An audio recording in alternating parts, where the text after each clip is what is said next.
Today's live podcast is sponsored by Splash Wines, founded by 3 generations of wine industry experts.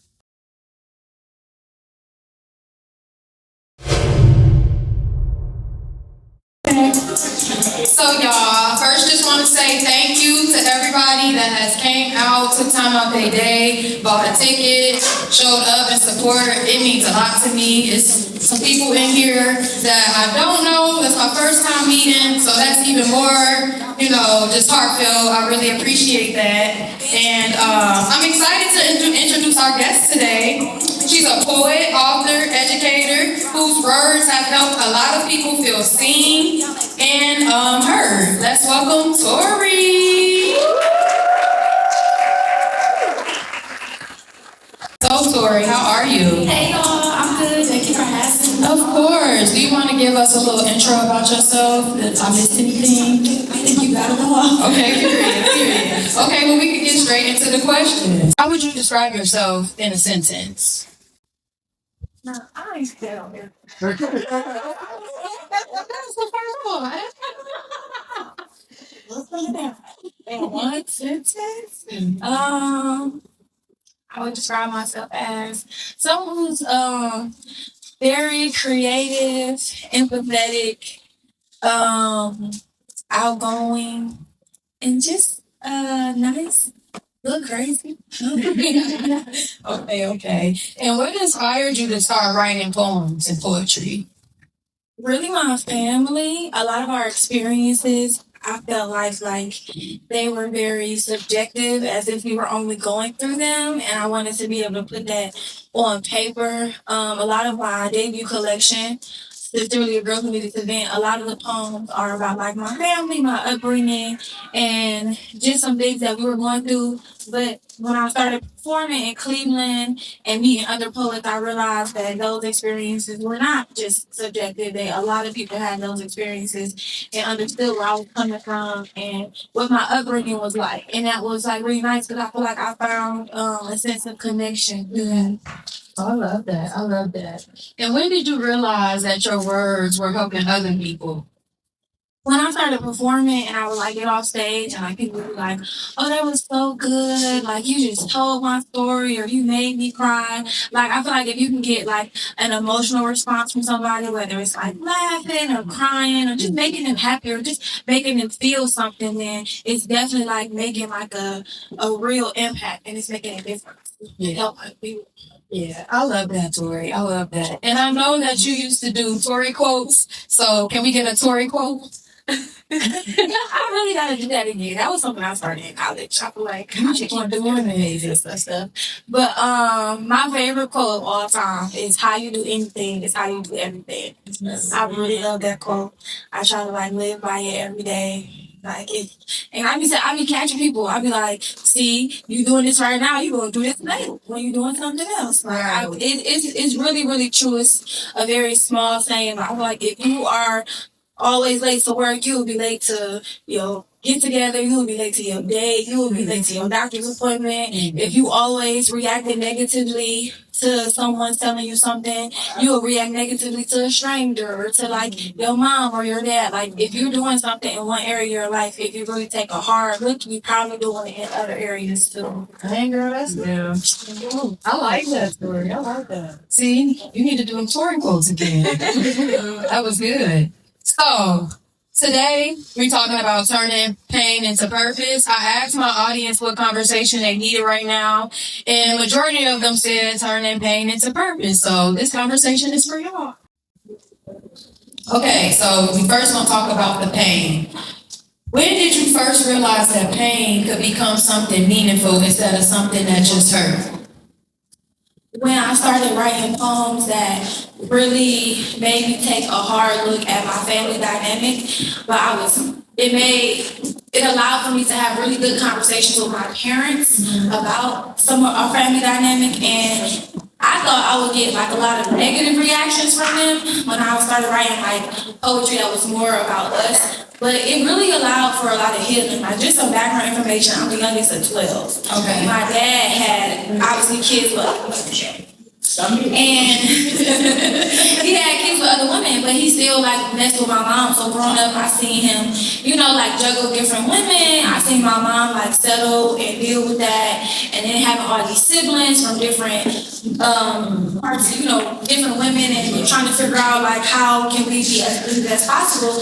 And so some of my poems, I talk about those things. But my father, like I really learned a lot about him. Like he talked to me about how he started having sex way too early, and that caused him to be a really bad partner because he felt like no one woman was enough. Like I could have anything I want. And he was getting anything he wanted, and he was making kids. You know what I'm saying? And he talked about like women, a man gonna do what you allow, basically. And he got off with a lot because women let him. And he just really like opened up. And like the poem I wrote about him was called Mother Daughter. It was just about his relationship with my mom and how I feel like I have modeled some of those negative habits with men.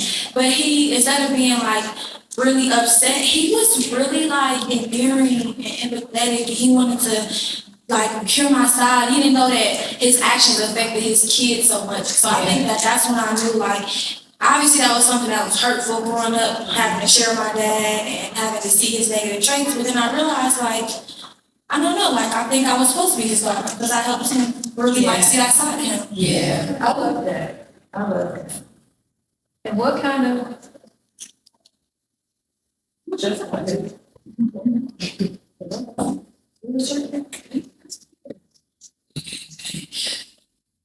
what kind of pain shaped your writing the most?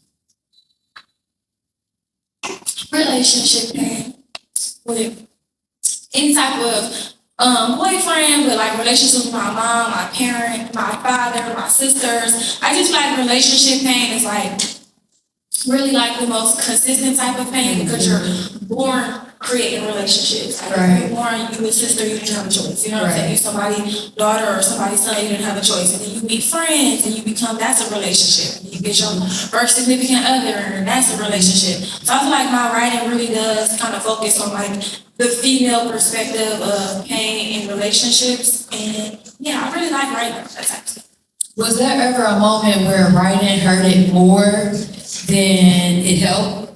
No, I don't think so. I think like when you have something you really, really enjoy, whatever your artistic outlet is, it don't have to be writing, that's just mine, but yours is this, you know what I'm saying? Maybe someone else's is like art, like painting or music. I think if you really, really enjoy it, it like writing about what you're going through or expressing what you're going through in any art form, it can remind you of the pain you went through.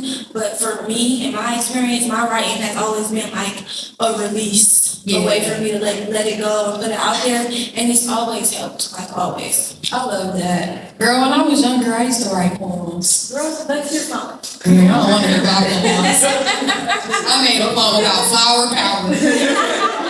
But I love poems. I feel like if I want to stay going with it, I'm alright, You're right. I'm gonna come to an open mic. I'm gonna start rapping. Drop the beat. People say if you a poet, you can automatically rap. I don't know. Do you know how to rap? You know how to freestyle? I could freestyle like a poem, but I don't know if I can freestyle over a beat. Girl, you could freestyle. That's like so much. Like It's a lot to think. that's why people be like, oh, you can't rap, you don't write your own raps. Learning how to rap over a beat, that's a talent. Yeah. Okay? So she might not have wrote it, but she's doing it. She rapping it, right. So we're gonna talk about the process now. How do you sit with pain without letting it consume you? That's a really good question. Yeah, because it's easy to soak in something if you don't, I feel like the biggest thing is acknowledgement and forgiveness. Like acknowledge how you feel, acknowledge what the person did or what you did or the situation you got yourself in, and really, really reflect on it. Because I think oftentimes we'll go through something that's like pretty traumatic, and then we're just like, oh, forget it. Like I gotta keep going, I gotta keep going. But at what point do you just stop? Like feel. Yeah, you know what I'm saying? And especially as Black people, we go through so much on a daily basis. We see so much on a daily basis. We're always being subjected to some type of trauma, I feel like. And we're always I'm just gonna keep going, Of course, don't stop, but you need to acknowledge like what happened to you and how it made you feel, because for real, it's probably still still operating inside of you some type of ways. It's showing up in some area of your life and it's making you react a certain way or do certain things. And without that acknowledgement, you never really sit with yourself and say, hey, this happened. It's like really bad. And I learned how to do that through therapy. Say what you want. I was just about to ask you, like, did you go to therapy? Yes, and I had a good therapist, but she was not like an enabler. She was like, and you should have never did that. I was like, well, okay. Thanks. But that's really big. And then forgiveness. Like, you really have to forgive people. And I know that don't mean that's in the Bible, y'all. Listen, it's close to God, you learn how to forgive. Yeah. You go to church every day, you still ain't called your auntie. Forgive her. She ain't even steal $100. Right. She probably did it more than you. You don't know what she going to do. Right. No, yeah. He was cheating. His daddy was cheating. You gotta let it go. It's in his bloodline. No, for real. He can't help it. So, like, you just really have to forgive people because you just hold on to it and then you'll treat other people based off what you went through. Yes. And nobody gets a fresh start with you. It's just like, ugh. Yeah. You know what I'm saying? Like, and you know what though, Tori? I think sometimes we as people don't even realize that we're doing that. yeah. So that's big. I feel like And it's like, it's not talked about enough either, like in the Black community, like to Yes. forgive people to move Yes. on, or to talk about what you went through. A lot of times in our households, it's all like, hush, hush, like, it's okay, Yes. don't feel nobody. yeah, we grew up what's Yeah. go on in this house, stay in this house. Like, Yeah. hey, We took that too far. I'm going to your grandma. What the fuck y'all in here doing? I mean, somebody gotta know. Right. Okay? Right. Like, and you think that telling a kid that is like good, but no, like that's not healthy because then they'll, just Do that with everything. yeah, keep that with them as they get older. Yeah. And they're never telling people how they feel. They're never telling people what happened. They're not opening up and they show struggles in relationships, friendships, all types of stuff. Like, you just really have to acknowledge what you went through and just try to forgive as best you can. And that don't mean access. Like, Right. you forgive somebody and never talk to them again. It is Right. possible. It just means like I'm not going to treat others how you treated me. Exactly. And it means that if I see you on the street, I'm not gonna punch you. You know? Right. Right, keep it cute, pay them dust. We gonna pay them dust. So what would you say would be the difference between writing from pain versus through pain? I'm not gonna say my name, but poet I was like listening to in Cleveland when I was at an event and I was in the slam. And I really like this poet, a really good poet. And I had to tell them, like, you just sound so angry, like all your stuff sounds the same. And no, this is a serious conversation because this poet is trying to grow and get out there and win slams and do stuff. And they asked me for a little bit of advice. And I was just like, when you write from pain, like everything is going to kind of sound like that. And you just sound really angry and upset. Like your poetry should be a story or a reflection or just some type of like, you want to overcome, you know what I'm saying? You don't want to sit in it. And I feel like when you write from pain, like it can just be very repetitive. It can be come out very harsh. But when you write through pain, it's kind of like you can hold people accountable or acknowledge the things you went through in a very subtle and soft way and sit with it. And it allows you to really just release it in a way that's healthy instead of just like yelling it out or just being angry with it. Or sitting and talking to somebody, talking about somebody to somebody. Yes, true. That's very true. Yeah. I feel like that's kind of like the difference as an artist. I like that. And while we talking about this, I feel like I use my podcast for that, like instead of like poetry. Yeah, that's what my podcast is for me. Like if something is going on or something, I just feel like I'm led to talk about it. I realize that like when I go to the podcast studio and I talk about it, it'd be like, okay, I feel better. You know what I mean? Like, so yeah. And you could be on this podcast bashing people, Girl, saying negative sure stuff. could. That would be like doing it like for the pain, but you doing it, you doing it through it. So like you coming from a more like reflective state. And I feel like you reach people better in a better way when you do it that way. Like look at the room. Yes, because shout out to Bree. Raise your hand. Shout out to her. She watched my last episode and she had made like a reflective video just saying like that it inspired her, and that really touched me. And that let me know like, okay, I'm doing what I'm supposed to be doing and I'm doing it the right way. Yeah. Because I'm real quick to call my mama like, hey, I'm trying to work on that. Yeah. I'm trying to work on it. It's about quality over quantity. Yes. Like the fact that she did that might have been one person that did it, but that was a very like real and genuine thing. That's quality. You know, you have 1,000 people come and never really give you any real feedback or show you any real love, but if one person come up and they show you like a very like genuine reaction, like that's gonna mean more than that 1,000 people. No, it really made my day. I was driving, listening to it, just tearing up. Like, you just never know. So I just feel like giving people their flowers, like, that's so important. You know what I mean? And I also feel like we come from a community where we'll walk past somebody, oh, she smell good. Why didn't we just tell her? You know what I mean? Like, just give my flowers. But then we be the first ones at the funeral. Oh, for real. Like, we gotta work on giving people their flowers while they still here. So I just really appreciated her giving me mine. You know what I mean? Yes. So now we're gonna talk about the purpose. How can someone begin turning their pain into purpose if they're not a writer?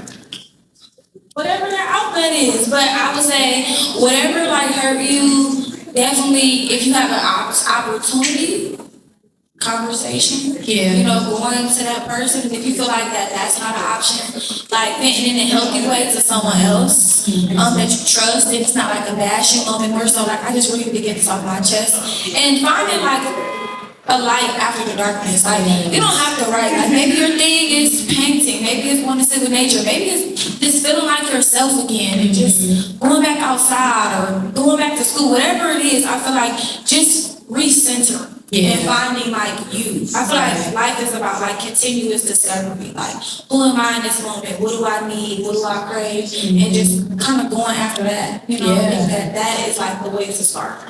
I love that. That's a good answer.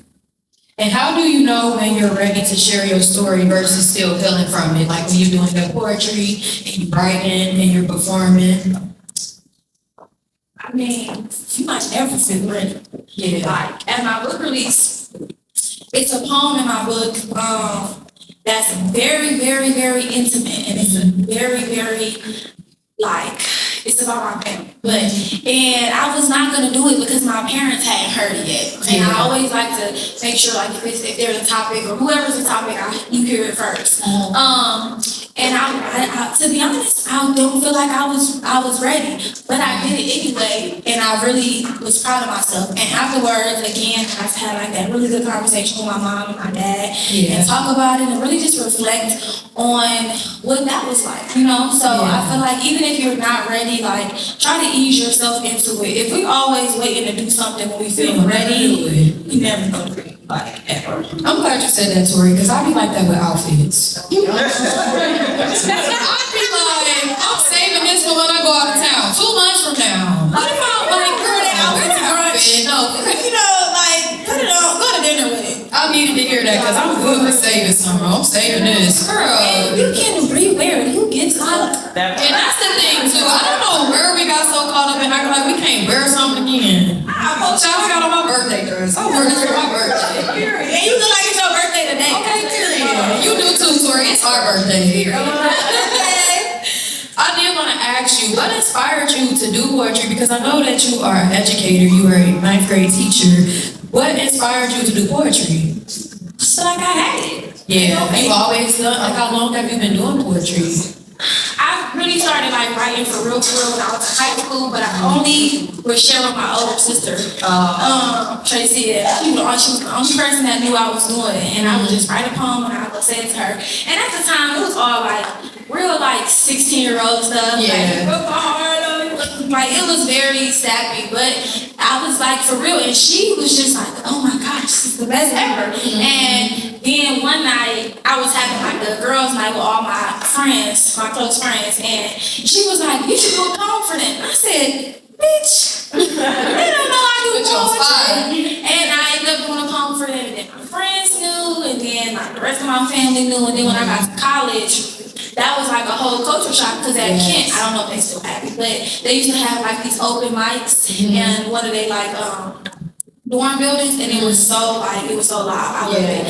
And so I started going to open mics and doing poems, and that was my first time performing in front of people. And so, I mean, even though I was in school to be a teacher and that was the end goal, I felt like God had gave me like this gift and this outlet that I could use now. Like going back to what you said, I could have been like, well, I'm gonna wait till I graduate and then I'm gonna start dancing my poetry. Like I could have waited, but I had all these opportunities where it was like I had a chance to do a poem, and then it was like it went from I did a poem to like I do poetry. I just started to really embody it. Yes, that's funny you said they did open mics because I went to Toledo. We used to do them too. I never went up there, but I would always go. I had never seen something like that. Like my first time seeing like an open mic was like on Love Jones. And like I always thought that's some movie stuff, but I'm walking back in class and like poetry tonight, and I'm like, okay, I'm gonna come back down. And I went back down, it was a house full of people signing up. I'm like, okay. You just made me miss college. College was a time. I miss college too. It's the no responsibility. Oh my goodness, yes. What else did I want to ask? What inspired Sincerely your book? What inspired it? What's the name of it? Sincerely, a Girl Who Needs to Vent. You can purchase it on Amazon. I don't have any more copies. I gave my last copies to Mel right there, so she has the copies. But it is on Amazon. Buy the book, please. I do get royalties from Amazon from that. So Okay, period. But really, it's like I was writing all these poems. I was going to open mics, and I just wanted to see my stuff on paper because I actually read poetry books. And some poets don't read poetry books, but I love poetry collections. Like one of my favorite collections is called Black Girl Called Home by Jasmine Mans. Maya Angelou's poetry collection. I love Rupi Kapoor, so I would be reading all these poetry collections and just seeing how poets were able to put like multiple poems in a book and just really tell a story through poetry, like the different things they went through.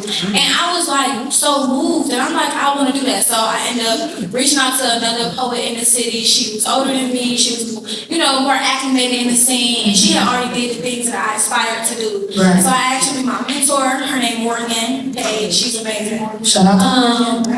And she mentored me for a year and a half, and she helped me get my book out. I love that. At first, I was just like putting poems on pages and saying it's my book, but then, because it took 2 years to write it, because the first year, I was just putting the poems on the pages, and then I'm like, I really wanted to be more full. I wanted to really like tell a story and just have some type of like culmination, like make it make sense. So that's when I didn't delete that copy, but I made a new copy, and I really started to order them in sections. So section 1 is Sincerely a Girl Who Needs to Vent. Section 2 is Sincerely a Girl Who Needs to Love, and then section 3 is Sincerely a Girl Who Needs to Heal.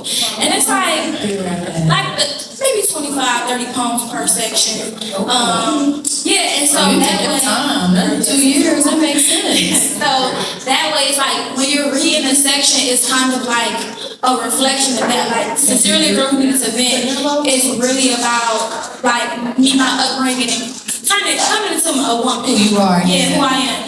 And love is about like just relationships, like boyfriend love, familial love with family members, friendship love, heartbreak, and then Sincerely a Girl Who Needs to Heal. I feel like it's a culmination of both of those first 2 sections, but I'm coming from a different perspective where I'm more like bright-eyed about it. And the poems, you can kind of tell like it's kind of like me taking my power back. So that definitely was a great experience. And Cleveland has a really, really good poetry scene. Like if you're someone who likes to listen to poetry or you just want to do it, like go to open mics, Poetry Unplugged. People love poetry, lift every voice. Like these are open mic platforms who are doing stuff monthly, and they have really good poets. Like I am not the best of the best. It's some people out here who like they got it, like for real. So like that also inspired me to write the book, because going to these poetry scenes and seeing all these poets, it's like Cleveland is a city for poetry. We need to have some books out. People need to have some projects out. So when people come here, you say, God willing, one day make my book blow up. They like, this is where it's from. You know what I'm saying? So I feel like just having something tangible that I can touch, like this is mine. So I love that. And what would you say is like your top 3 poems in Sincerely a Girl Who Needed to Vent? Top 3 poems? I know it's a lot of poems. Yeah. She Ain't Woman Enough. I really like that poem. The title is misleading. It's not like about a relationship. I was just about to say, like, girl, what's that about? No, it's actually very like trigger warning is about like molestation. Okay. That one. Children of the Recipe is definitely that's like on my lower pieces, but it's in there and it's definitely like it's top 3 for sure. And then oh my god, okay. Sure, I put you on spot with that one. Read poems in the book. It's a journal in there about my mom. So it's not really a poem, it's more so prose. Mm-hmm. But it's like one of my favorite things I've ever written. Really? Yeah. What did, like, you were just talking about your mom, what's it about? It's called the first time I ever met my mother. Mm-hmm. And it's basically like, I feel like when we're like young and we're like teenagers or adolescents, we kind of are really hard on our mothers. Yeah. And we're like, we want you to be perfect. Like, I feel like for me, that's the time when me and my mother really started bumping heads. Yeah. From 13 to 17, I think we all went through that. I was like, Yeah. I can't stand you. Yeah. And it was like everything she did, I was like her biggest critic. Yeah. And then I turned like 21. I had my first heartbreak. Mm-hmm. I was in college by myself, and I just was like, what the fuck? Yeah. And I just really understood where she was coming from, why she did certain things. And our parents always say, I tried my best. But you really learned that they really did. Like, They always say, parents don't come with no handbook. they don't. And she was just a girl. Yeah, like, right. she didn't know no better. And Yeah. when I'm 25, at 25, my mother had 4 kids. I couldn't imagine. Baby. I thought it would have just left. Kids have been watching themselves. I'm actually 26. But, Yeah. but yes, and so, like, and she had me, I'm her last child, but, so just that specific journal entry, I feel like we meet our parents at different stages in our life. And when you really meet them and you really understand who they are as a person and you remove your standards for them as a parent, I feel like you really, like, develop a certain sense of respect Yeah. and empathy for them. Because now my mother, like, she can't do no wrong in my eyes. Yeah. That's my girl. No, I love my mom down.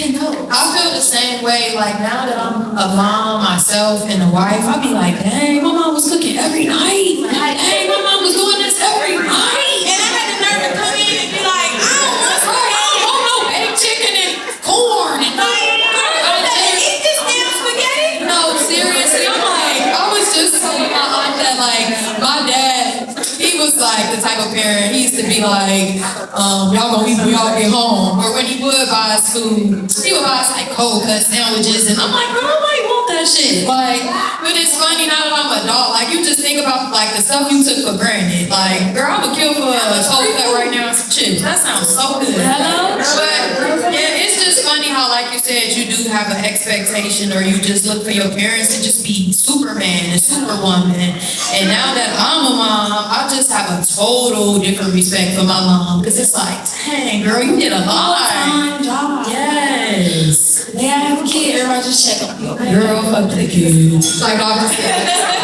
Just kidding. Did you have anything that you wanted to ask me? Okay, yeah, that's fine. Hello. Okay, so what made you start podcasting? Girl, because I love to talk. Can't you say that? I love to talk. I used to get in trouble when I was a kid for talking. Like, I always liked talking. Like, and my dad, he used to always like record everything. And I just always, I don't know, I love connecting with people. Like, I don't meet a stranger. It's people in here that I met at Walmart, T-Mobile. Like, I don't meet strangers. Like, I love just talking to people and connecting with people. So I went to school for communications and media. I originally wanted to be a news anchor.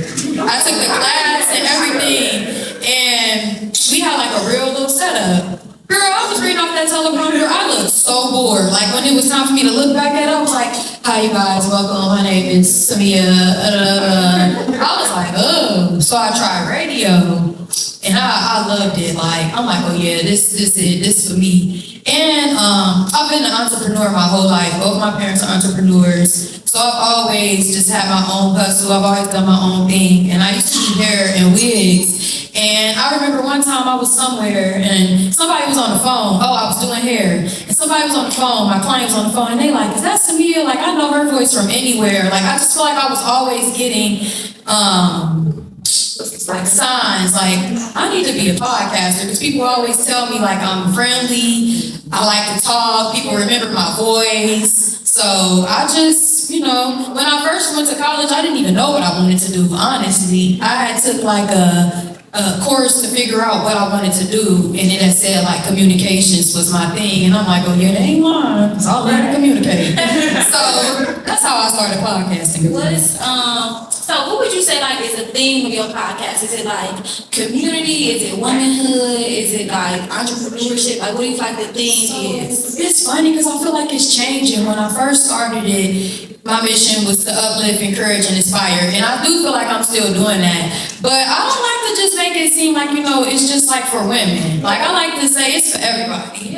You know what I mean? So I feel like it's community, it's real conversations. Like I feel like I've been using my podcast to say things that we all thinking it, but I'll be the one to say it. You know what I mean? So you had you posted this one clip, and you was like, people be haters, and I was like, shame on. Oh, and I was like, they be like, you always think somebody hating on you, because y'all do be hating. Yeah. And people be afraid to say that. Like, I'm not somebody to say, oh, I got so many haters, but like, people really don't be supporters. Yes, like, exactly. You don't call you a hater, you're not a supporter. Right. The antonyms, not supporter. Right, haters.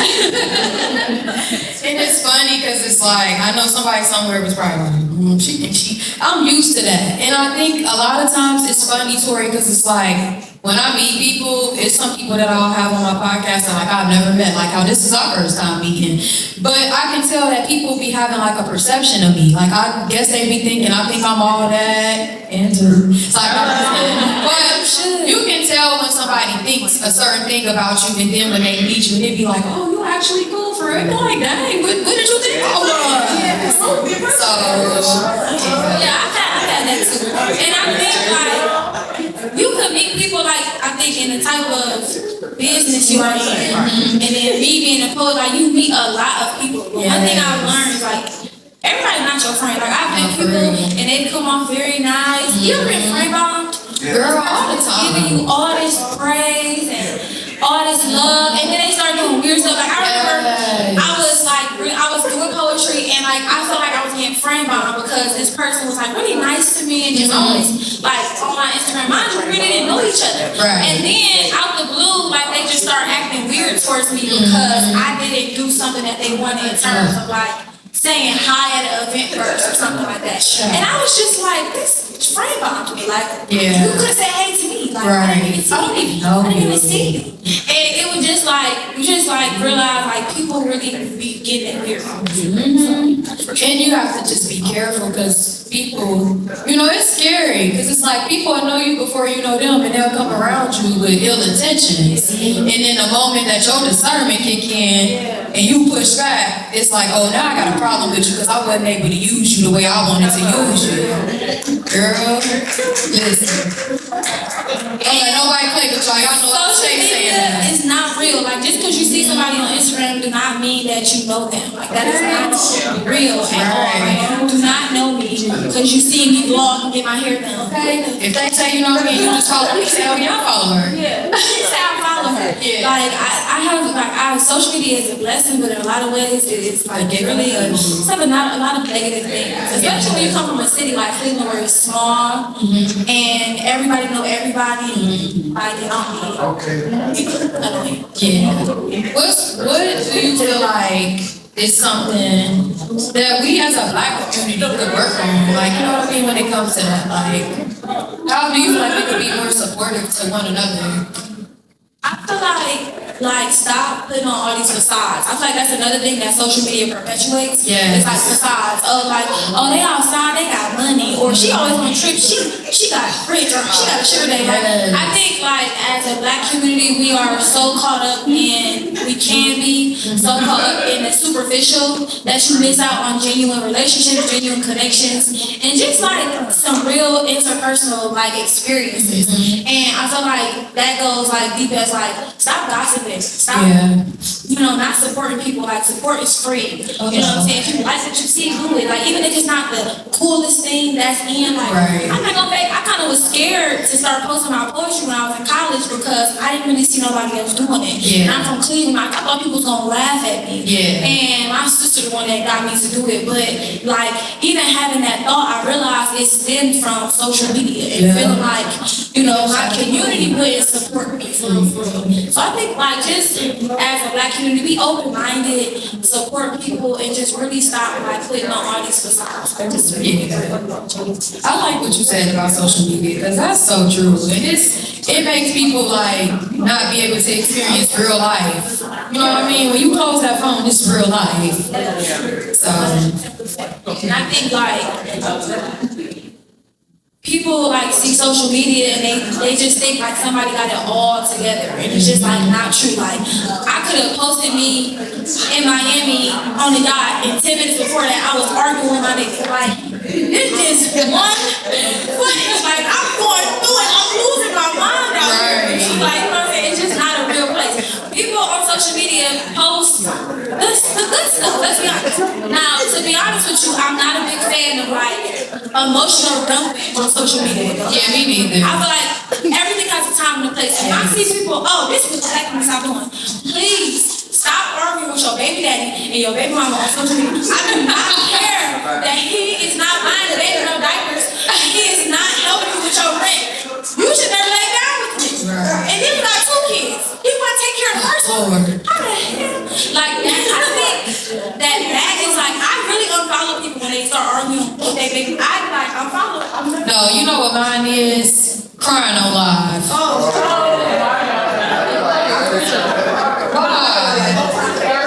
If I really cry, I'm not even thinking to pull my on social media.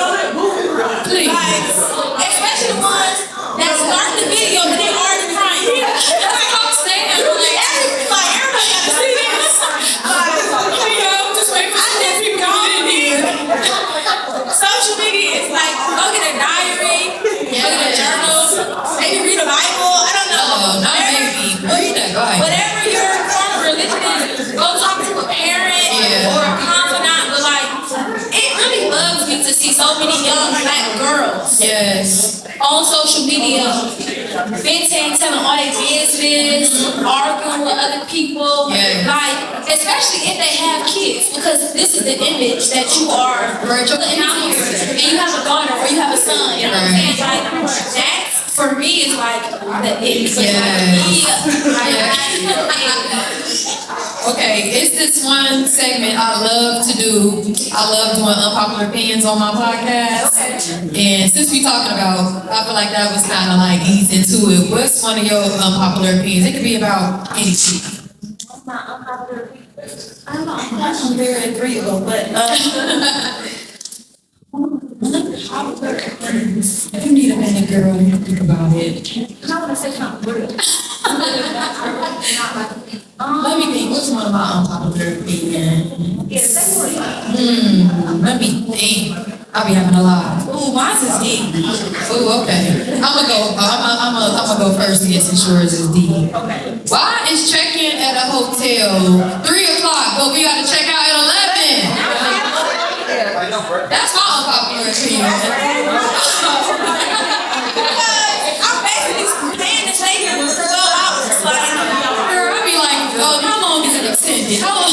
yeah. What's the late checkout? And they kill me saying we can't offer late checkout today. I think you should. I think not. Like, That's what. but I know why it's like, Yeah, like clean, so I get it. but it's like 12. I feel like 12. 11 is crazy. 12, at least make it 12. Okay, so my unpopular opinion. I was sure. Like, I feel like hers is not unpopular. Mine is you do not. I don't like hypocrisy. I'm gonna start with that. I really don't like hypocrisy. I feel like people in church be more judgmental than people who don't go to church. No, that's facts. That's facts. Well, that's a good unpopular opinion, Tory. I like for one, started going to church when I was in like college because I was going through stuff and I just really wanted to have a close relationship with God. And I really like, I don't know, I'm an observer and I'm very introspective. So I just feel like I be like seeing everything from a different point of view. So like when I see the way some like things operate sometimes like as a business, it can be like annoying. And I feel like sometimes when you're talking to somebody that's very, very, very, very, very religious, like they're not always as open to other opinions and other ways of life. And it's like being close with God is all about acceptance and being able to like see the good in everybody. God created this person. If you believe in Jesus Christ, if you believe in the Bible, then you gotta believe that God gave his life for your sins. That's what he did for everybody. For not just you, boo. Right. So you're not bigger than the I feel like program. that's one of my like unpopular opinions. Like I'm trying to find like a church home that I actually like because I feel like some of them just don't be as genuine. Yeah, I like that. And I do agree with that because I actually grew up in the church. Like I grew up going to church every Sunday. So I definitely can agree that they definitely be more judgmental, and it's crazy because it's like we don't got a heaven or hell to put nobody in. So how dare you be judgmental and sitting with your nose up? You out saying cast the first stone, baby. I think you done did some things. You should be quiet. It's funny that you said that though, because I was just saying to my aunt the other day, like I feel like sometimes older people, period, like yes. I be like, Grandma, you cannot say stuff like that. Why the hell not?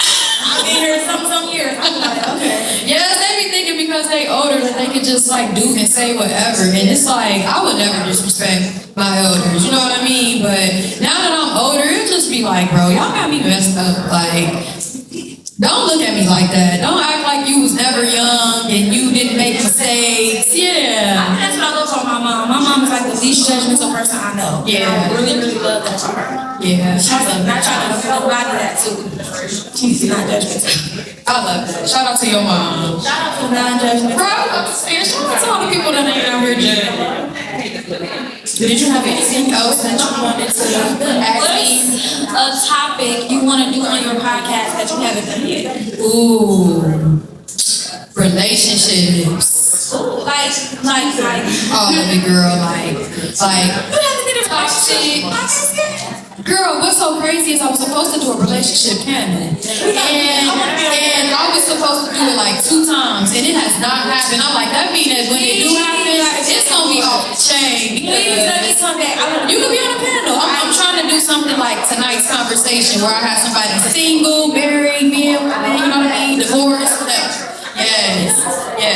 So that's a topic that I've been wanting to talk about for a minute now, but I just haven't. It just hasn't happened. So like, yeah, you did it. Like you had that last step. So right. I would love to know how you got there. Yes, girl. And my husband in college. Shout out to him. Shout out to my husband. He ain't even paying attention. Yes, he here. Shout out to my husband. That's very important. Yeah, I definitely want to talk about relationships and kids. Like what we was talking about. Yep. So, Kids. oh my goodness. Yes, and if y'all don't know, Tory is an educator. She is a teacher for 9th grade. Can you give us a little bit about that and like what inspired you to become a teacher? What made you want to be a teacher? I know you went to school for it. Yes. I teach 9th grade ELA, honors, and co-taught. So co-taught is just also like kids who need extra help. Okay. And then honors is advanced. It's my 4th year teaching, which is crazy because I feel like I just graduated kids. Like that's crazy. That's what's up. I know. Well, my English teacher, who's my favorite English teacher ever, Miss Freeman, it's my girl.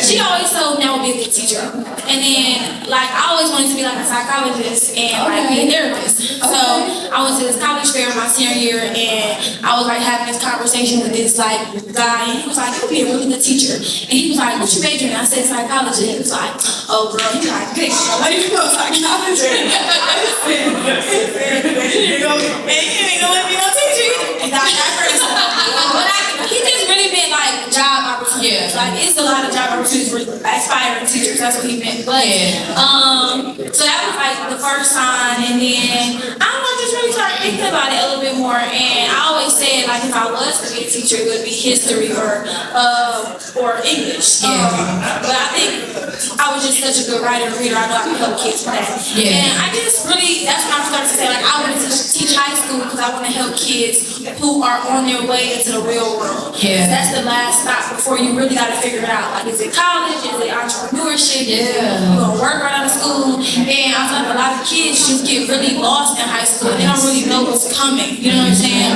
So working on high schoolers is a treat and it's a serious joy because you really get to help them and you're molding them before that last step. And they need a lot of help emotionally. You know what I'm saying? Like just with their emotions and with their different conflicts that they're going through, whether it's home or social or economic or interpersonal, like maybe they're going through some really serious battles within themselves. Like I feel like every day like I'm having like a deep conversation with a kid about something that they're going through, which is why I love that. I feel like I am a psychologist. So hey, I 2 for 1. I love that. So that's really inspiring me. I think if you want to work with kids, you just have to be very understanding, right? And patient. You can't take anything personal. Like, oh, you didn't do your homework last night. Like, maybe he was watching his siblings and his mother didn't get home so late. He didn't have time to sit down and do the homework. Or you talked in my class. Maybe she's really going through something at home. It's the only time that she got class with her best friend. She'll talk about it. Like,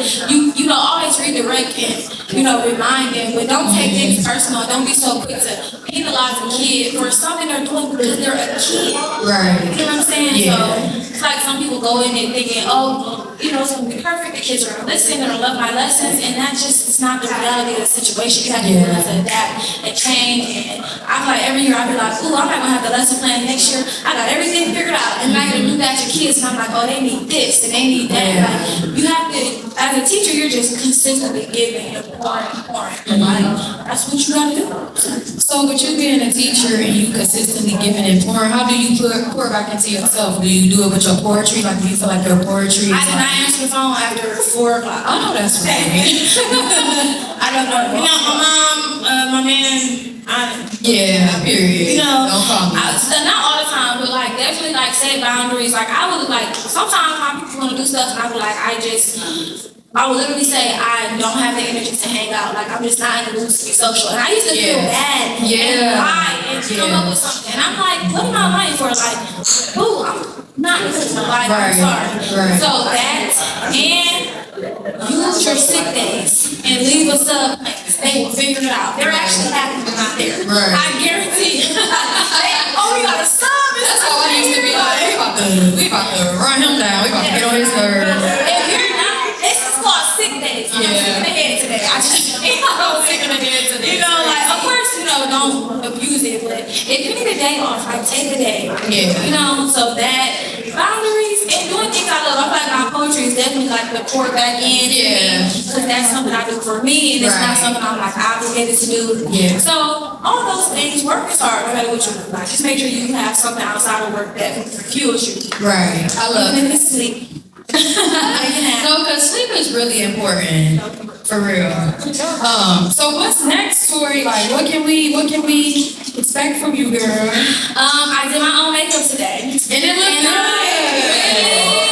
really want to start doing makeup. Like I feel like I love teaching. I'm actually in school to further teaching, but like I don't know, like I've always been someone who really just took like beauty very seriously. And I don't know bougie anything, like more so just like I feel like whatever makes you feel good, like to make you your self-esteem, like you know what I'm saying? Like you should do things that make you feel good. And I used to love getting my makeup done. Like I would make up an excuse. Like my friends were like, we going to dinner this weekend.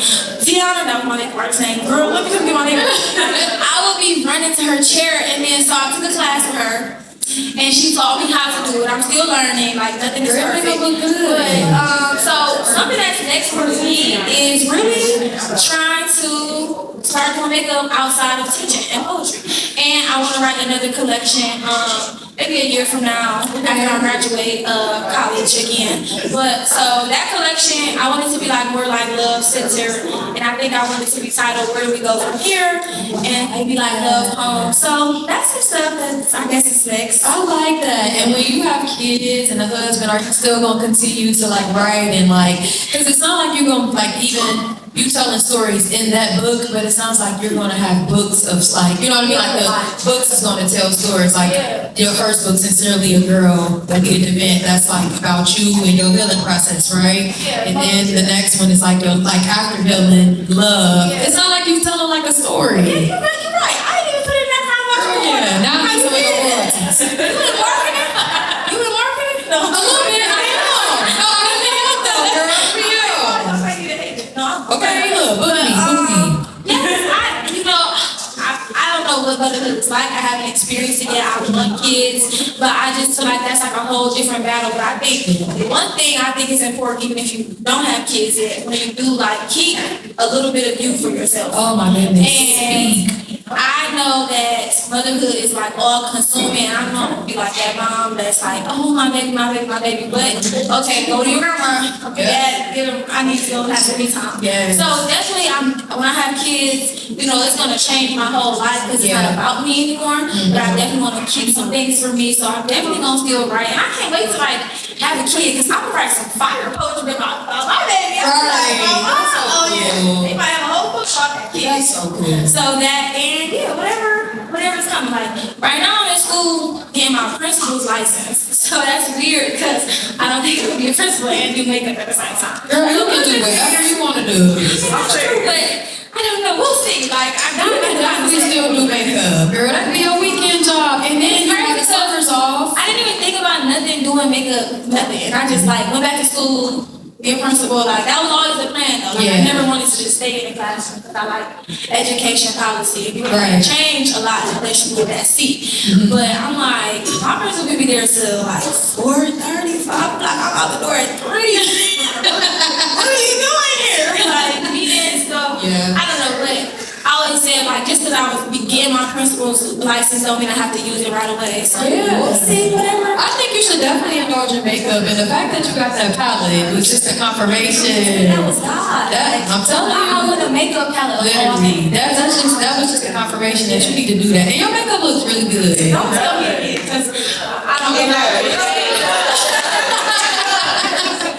You did that. Hey, with me, I'm gonna make a I gotta open this tomorrow. Bring your own products, so I'm a little. You know how they be like, come shampoo the blow dry. No, for real. Come shampoo. I love my hairstylist. I ain't never got to come shampoo the blow dry. Yes, my hairstylist is in the building. Shout out to Styles by Ash. And she shampoo hair. Yes. Because y'all learn Someone the hairstylist not shampooing hair. Like I mentioned hair, so it's just like to think that can be a policy. That's literally like a makeup artist saying, bring your own products. Like, girl, that's like saying, come to your makeup appointment with some makeup on. I'll take it off. You know what I'm saying? Like, come with your eyebrows done. I'm gonna do the foundation. I'm gonna just do your eyeshadow, girl. Yeah, I do lip balm over. Did anybody in the crowd? Did y'all have any questions for Tory before she do her piece? She's gonna do a piece for us. Girl, where you get your tickets from? Fashion Nova. Them cute, girl. Oh, I got my dress from Fashion Nova. Fashion Nova, you see this? We need a deal, okay? Okay, period. Fashion Nova in the house. Sponsor us. You so pretty. Do you want the mic? No, it's okay. Okay. So, out of all artistic outlets, what drew you to poetry the most? And then I know you touched on why you kept going, but what made poetry stand out and like resonate with your heart the most? Oh, that's a good question. Well, I can't sing. I have no rhythm. I couldn't draw. What other artistic things are there? I don't know. But really, like, I just always loved writing. Like, even as like a young kid, like, I think I got put in honors ELA in 4th grade. They were like, she's just really good. And so, like, I think that was just like, okay, one sign. I know the time. And then like as I got older, like I told her, like just going through stuff with my family, and I didn't have conversations with my family, like my mom, my dad, my sisters, about the stuff we experienced until I started writing poetry. Because me being the youngest, I felt like I didn't have any merit to start those conversations. Like, who are you to say we did something wrong? You 12 years old, you know what I'm saying? So when I was writing poetry, that was like my way of saying what I had to say. And I think that's also what encouraged me to keep going. Like, when you start something, you have all these ideas. You idealize it. Oh, it's gonna be like this, it's gonna be like that, and it's not gonna be like that. But you have to see it through. Like, this is an analogy. But today, when I was doing my makeup, y'all, I started and I said, oh, this shit's ill. I don't know what I'm doing. And I'm like, I'm just gonna see it through. And at the end, I'm like, okay, it actually came out good. And I just think that's like the perfect like analogy for life. Like, sometimes it don't think it's going the right way, it don't seem right, things going wrong, you have roadblocks. But if it was perfect, would you really appreciate it? You know what I'm saying?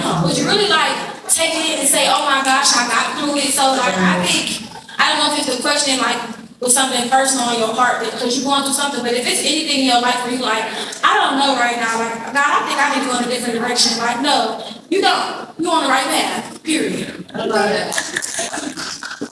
That was good. Do anybody else in the audience have a question? I don't got no question, but I just want to say y'all look amazing. Thanks, my girl. Love you so much. No, when we sat down, I told Tamia, I was like, you have a lot of support because when she said she was on a live podcast, I didn't have any expectations. I didn't know what it was going to look like, but it's a room full of people in here. Yeah, you should be really proud of yourself. Thank you. Keep coming from everybody. Thank you. I appreciate that. It's hard to get support in any city but Cleveland. And that's the thing, especially not being from here. Like I'm genuinely, I'm probably gonna go home and cry. Yeah. I'm probably gonna go home and cry. And that's okay. And you know it's funny because my last episode, I've been trying to be real vulnerable with my last episode. And just so that people can see me for who I really am and not for who they think I am just based off my social media because I like designer bags or I like to travel or I like to be cute. I'm more than that. You know what I mean? I bring more to the table than that. So I've been trying to show up as my authentic self and just being more transparent. And my last episode was about support versus surveillance. Like if people really supporting you or are they just looking at you? And it was crazy because it was like I be sitting on stuff like what you was just saying. I be sitting on stuff like, no, I ain't gonna say that or post that because I don't want nobody to think I'm talking about them. But it was crazy because I've been just like, no, like I told you, I be saving outfits. I do it with a lot of stuff. I'll sit on certain content too, and I've just been telling myself like, quote, what was my quote? That's what I'm saying. That was deep. That was how you do I'm gonna apply that to my life, girl. But I've been working on that though. I've been coming out of it, and I was saying all that to say, like when I put that episode out, it got so much like positive feedback that it was like anyway, I ain't sitting on nothing else. Like I'll be feeling like a rapper, like but that's how I gotta go to the studio and drop this shit right now. But honestly, I see that too, and that's the truth because I think that goes back to social media. Like people, they see it, they like, oh, I seen you. You had your book, or I seen this, I seen that. You know what I'm saying? Or why you didn't come? Like surveillance, I think that's like it's just been ingrained into this generation because of social media. Like seeing stuff, but not really actively supporting people. And people would think, oh, I don't have to support because other people will. Oh my. Like that story of my life. I feel like people treat me like, well, I don't got a supporter. She got a husband. She got the house. She got this. What? Are you cool? Like supporting other areas. Exactly. But to even be honest though, even with that conversation and having a podcast, it's like when I say certain things, I also try to preach those same things to myself and live by those things. So it's like I'm talking about support. And I realize I need to be a better supporter. I need to be better at supporting my friends that are creators, that's having events, that's doing certain things. Even though I'm a mom and I be having a lot going on, how I'm going to say, oh, they don't be showing up for me, they don't support me. And then it's like, well, when the last time you supported somebody? So just being real with yourself too. Like, I love having this podcast because it's just been helping me check myself. Like, ooh. Like, I heard this, it was this quote, like, if you want a village, you got to be a villager. Like, you can't expect people to do stuff for you that you wouldn't do for them. Yeah. Yes. Like, I ain't gonna fake, I used to be real flaky. Like, when I first started teaching, I became real flaky on my friends, but I was going through, like, post-grad depression. Right. But I had realized, like, Girl, I ain't never heard that one. Post-grad depression. you didn't have it? No, I had it. Girl, after graduation. I don't know. I was in a psychosis. I was like going to work every day. But that's because I feel like you in a more serious field. It was like everything hit me. And it was like I was like mourning like being out of college and the experiences I had and my college friends, they all went back to Oh, dang, I got some experience that, yeah. But I have my lifelong homegirls is in Cleveland, but I had made some really good college friends. Yeah, same. So I don't know, I just experienced a lot, but I have realized like you really have to show up for people. It matters. It do. Don't think, oh, I can miss this birthday. It'll be another one. Oh, child, I done lost It'll friends. be another one. This Like, no, birthday. like, people, if someone inviting you, it's because they want you to be there. Yeah. And I don't care what nobody say. Being a friend or being a family member, like, it does come with obligations. And yes, you have to go to your best friend's birthday dinner. What is wrong with you? It's not even a question. Yes, you need to go to her, I don't care what it is. You need to be there because she told you to come or he told you to come. Like, support your friends and show up for them and your family members. Like, my family members are so supportive. Like, they ride up. Same. No, for real. Like, they support me so much. I'll be like, bitch, I'm just saying that because it's me. Yeah. And like, I'm not gonna fake. I forgive everybody. When I released my book, I was like, I don't know, y'all got some words. Like, I just feel like that's not you're not never like a little girl. That wasn't no small, oh, you released the book, great job. Like, no, like, that was a big deal. And then I was Maya Angelou. Okay. You know what I'm saying? Right. Like, so I feel like if you didn't really show me like any type of genuine support with it, why would I still consider you a friend if that was like the most important part of my life? But you can comment when I get my hair done and when I get this, like, come on, look. Right. Or not that. You under G Herbo and Tiana's post because they got engaged. But you ain't told your friend congratulations or happy birthday or supported her event. Like, you're not going to their wedding. They don't care nothing about your congratulations, boo. That part. 100% for real. It's real. Did you have any? Yes, I love this girl. You gotta come back on the podcast. We got some stuff we gonna talk about. Yes, I'm definitely gonna do that panel. And I think, like you said, having like a married person, a single person, maybe someone in a relationship. Yeah. Divorce, that's a good one. Yeah. All walks of life. Yeah. It's funny because I was trying to do it. I had my first live event in April. I think I was trying to do that probably like a few months after, and it just wasn't working out. And then I tried again. What was it? October, and then it was supposed to be at Play, and then Play got boxed up and shut down. I'm like, Lord, do you know what the hardest event? No, just seemed like it's not working. But you got more people to meet before you had it. That's what I was thinking. Like, okay, when this happened, this just gotta go crazy because every time I'm trying to set it up, it just was not. I just want to address all the toxic stuff. Yeah, I want to do like a tonight's conversation type vibe. I feel like that'll be fun. Girl, that's what's next.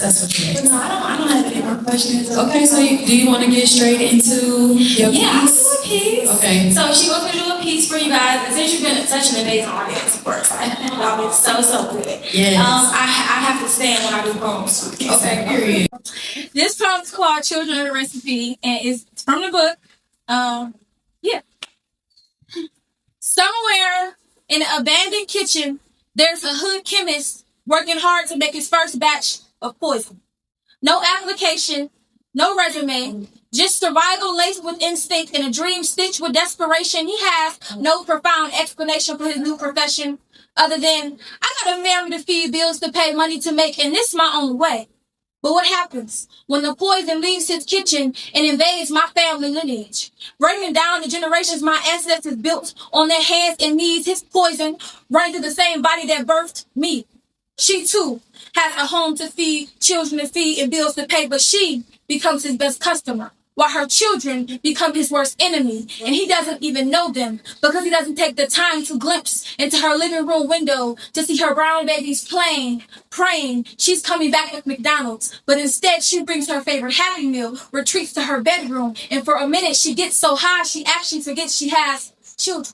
Oh, wow. while all he sees is his greed and green money being passed into his hands faster than he can say, God, forgive me for my sins. And then I start to wonder, do drug dealers even pray for forgiveness? Asking God to forgive them for all the times other people's children were hungry just so their babies can eat. If they even think about the nights that they spent with the lights off just so their customers could keep their high on smoking their parental duties away while other children got to run the streets and play. And then I wondered, do mothers forgive themselves for falling victim to a system and for all the times TVs and bicycles came up missing, or the time birthday money gifted to her children disappeared from their hands and reappeared as her fix, and soon after an apology was slipped from her lips because addicts are always sorry. And I wonder if my mother forgives herself for falling victim to the system, for being a full-time mother and a part-time addict, never really being able to choose between the two, because see, she always has to have her cake and smoke it too. See, this is what drug addiction was meant to do.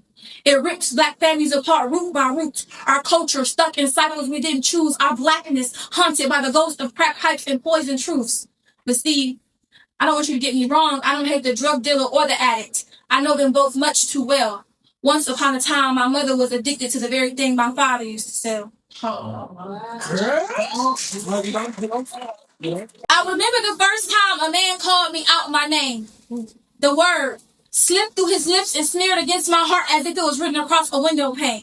He said it effortlessly, and as each syllable crept into me, I realized he was waiting for this very moment to finally make me feel as low as he felt about himself. But see, it wasn't even the word bitch that I took to offense. I felt most disrespected when he had the nerve to call me selfish, because when has a woman ever been allowed to be selfish? You tell me. Was it when God gifted us with the responsibility to carry a man's seed? For 9 months, we have to carry another life inside of us just so his child can breathe? I mean, was I selfish then? Or was I selfish when I put aside all my pride and loved him at his worst? Was I selfish when I came second to me every time I put him first? Was I selfish when I said, baby, not tonight, but then we did it anyway, because somehow I always let you have your way? Was I selfish when I caught you cheating but stayed instead of leaving, and now I'm left grieving? Because forgiving a man so easily makes me think that loving him past his mistake is more important than loving me through my own pain. See, this hurts. And nigga, I don't think this is how being selfish is supposed to work. And it's actually kind of laughable how the words woman and selfish are so incompatible. They don't even belong in the same sentence. A woman was put here to multiply and fortify. See, we turn a seed into a child, a house into a home, food into a meal, then boys into men. We weren't selfish then. Were raised to be given soft and polite, and yet you still got the nerve to call me out my name in the heat of a fight. I mean, who you talking to? See, in a sea full of lies, a woman is the ship that holds all your truth. I mean, women, we break down the boundaries we built with our own 2 hands just to let a man in, and you can't even love me properly? No, you much rather treat me like property, because I wasn't selfish last night when you were crawling inside of me. I wasn't selfish when I put aside my own baggage just to help you collect the tears you shed from your trauma. Aw, poor boy. Still can't forgive his own mama. See, women, we create more room in our bags just to give men like you a place to store your hurts. We forget to water our own flowers because we're much too busy helping men like you clean up your own dirt. We, see, I got it. You got it. So when was she, when are we allowed to be selfish? Because it seems that women were only put here to be selfless, give ourselves less. Yeah. That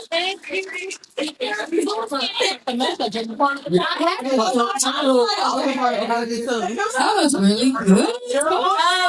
I actually, none of those poems are posted on Instagram, unfortunately, but I do have some footage.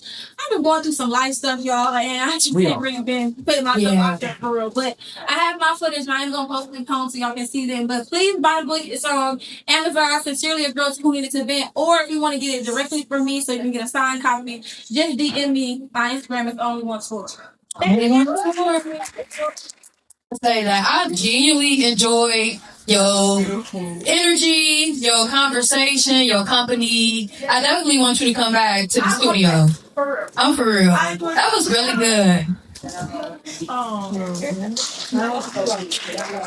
Oh, girl, almost failed. That's right. Thank y'all for having No, everybody give it up for Tory. Y'all feeling? Good. Y'all feeling good? All right, so we're gonna do just a couple of ground rules real quick. If y'all hear something y'all like, can y'all snap y'all fingers like they do on the movies and shit when they listen to poetry? They give it a little extra energy. If you like something really nice, you want to hear it again, can you say rewind? Can y'all say rewind? Okay. Let's do a little clip note first, and I got a lot more rules to that, but we'll keep it light. And I'm gonna be real, no poet ever know what poem they want to do when they go into the room, so I gotta find one that I'm gonna do. Take your time. Take my time. I ain't gonna take too much time. This is something that I wrote. I'm like Tory. I really don't like reading from my phone. I like performing mine, but this is something I hadn't quite got around to just memorizing. But I've done it like twice in front of people, and people seem to like it. So I wrote this. This is one of the more serious ones that I wrote. See, I've been begging the Lord to forgive me for things that I don't even know how to forgive myself about. But He's the only one I can talk to without being judged, so on my knees is the only time I let it out. They be asking me if everything is all good, and I tell them that it is, even when it's all bad. Because I got Jesus on the main line right now, so you gonna have to call back. Y'all, I've been living with... Oh, okay, y'all really... Let's start all the way up. You can't Okay, well, so when we say rewind, we ain't talking about from the top. We talking about the previous line. And I do it for you since it's your platform. It was good. I'm sorry. See, I've been begging the Lord to forgive me for things that I don't even know how to forgive myself about. But He's the only one I can talk to without being judged, so on my knees is the only time I let it out. See, they may ask me if everything is all good, and I tell them that it is, even when it's all bad. Because I got Jesus on the main line right now, so you gonna have to call back. Y'all, I've been living with a short fuse trying to overcome some tall tasks. See, I got darkness in my soul, so I beg Him to replace it with light. I got defeat in my eyes, so I beg Him to replace it with fire. I got death on my mind, so I beg Him to replace it with life. I've been feeling way too grounded lately, so I beg Him to spread my wings and replace it with flight. See, one thing I learned from my mother is that you never stress yourself about the opinions of others. Because they have no dominion over you, your fate, or your judgment. And one thing I learned from my father is that sometimes people die before you ever get to overcome those silly grudges. And the sad thing about it is that you'll never see it coming. Y'all, I can't remember the last time that I slept well. If I go to sleep at 10, I'm right back up at 12. It's crazy how I got so much love for everybody else, but I never really quite learned how to love myself. See, I've been hiding in plain sight. I've been numb to things that should make you feel. I've been living by my own plan and not by His, so when He shows me things, I'm like, this can't be real. See, I've been punishing myself by staying in situations that don't really serve me, giving my energy to people who were never really worthy. I asked the Lord to fill my cup to the overflow, but then I spilled my blessings by being way too thirsty. And I know it gets sick, knowing what's right, doing what's wrong, but I'm still here. That's how I know He's still listening and forgiving me. Appreciate you.